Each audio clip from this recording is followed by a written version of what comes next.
Welcome back to Streaming Media West 2017. I'm Tim Siglin, contributing editor with Streaming Media and Media Principal Strategy, Media Strategy Principal at RealSolver Inc. And I've got a couple guests back to back here from Brightcove, so go ahead and introduce yourself. Yeah. Hi, so my name is Anil Jain. I'm the Executive Vice President and General Manager for our media business at Brightcove. At Brightcove, okay, yeah. Fantastic. Brightcove's been around for quite some time. How 13 years. How long have you been with Brightcove? I've been there for about 4 years now. Okay. Yeah. And what was your background sort of prior to that? So my background has had me meandering across technology for 20 plus years now. All right. I've been in the media tech side of the world since 2010. Okay. I was at a startup called Unicorn Media. Sure. So we pioneered server-side ad insertion back before it became a popular term. David Morell's a good friend of mine. Yeah, so Dave Morell and the whole team there. Sure. We had a couple Limelight guys there too. Yeah, we did. We had actually quite a few.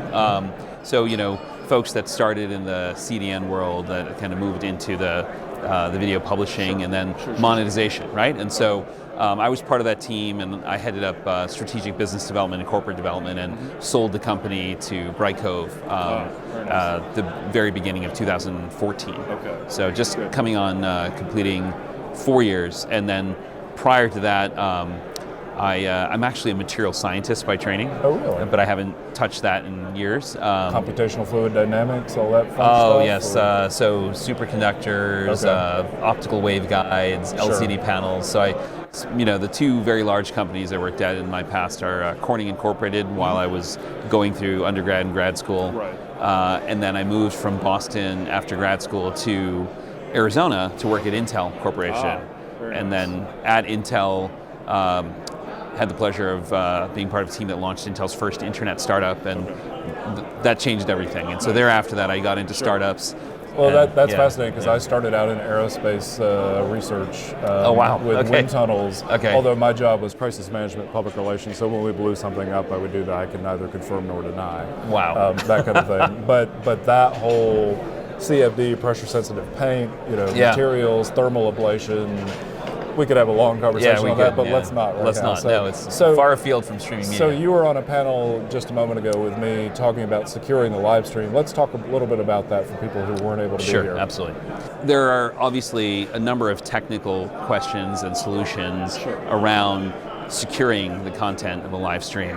But some of the points that I made during our panel session are probably the same ones that I can just reiterate here, and that is fundamentally content companies that are looking at unlocking revenue potential of live, right? Whether it's simulcast, or for the most part live events that are that have exclusive rights to, like sporting events. Right. We talked about some fights, popular fights this summer that we are involved in. The Pacquiao fight, the Mayweather fight. Exactly right, and those yielded for the rights holder, significant revenue potential. That was upside from just the linear streaming of those rights, right? And so offering that in a pay-per-view model allowed them to monetize audiences that they couldn't monetize before. But as they're monetizing that, they're also trying to keep people from accessing it that weren't paying. Across the panel, we talked about the fact that a lot of content protection or securitization of content is driven by those that are licensing the content, the licensors of the content, requiring the licensees to meet certain obligations, right? And this is true for studio licensed content that are VOD assets, not just live, right? But the same thing applies. And so there is an element of needing to protect those streams to make sure that you're living up to your contractual obligations and addressing liability. But fundamentally, the guidance that I provide and my team provides to our customers is you have to think about the ROI associated with your content protection strategy, right? To what extent are you going to actually enforce, the stealing of your content? I mean, the reality is that there is a distribution curve of users where there's a fringe element that will go out of their way and take extraordinary measures to pirate content, right? And some of those are doing it for revenue, as you talked about. Right. Some of them are doing it just because they want to try the challenge to see if they can break the system. Whatever their motivations are, right? The main point being that out of all the potential audience members you have out there, are you going to focus on those few, right? Or are you going to put your resources towards providing a compelling experience at a price point that allows you to service all those audience members who are willing to pay? And you have to play the trade-off game there to say, to what extent am I going to use certain technologies to actually secure my streams, and then what am I going to do when I find that people are actually violating, the So to that point, you mentioned the licensor with the licensee being compelled to actually go out and work on that.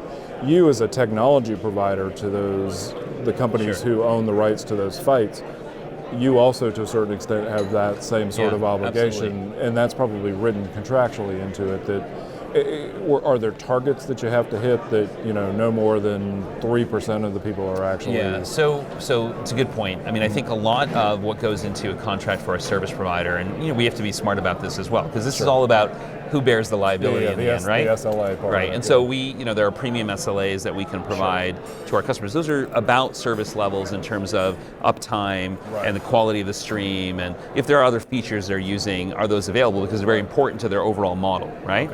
When it comes to actually protecting the stream and then enforcing kind of what streams are unprotected, right? We don't, what we do is we sign up to actually deliver the DRM packaging or the DRM license serving, and making sure that has a certain uptime that's functional. But we are not taking on the liability because we don't have visibility into what the contractual obligations are between the licensor and the licensee. So it doesn't make sense for us to shoulder that.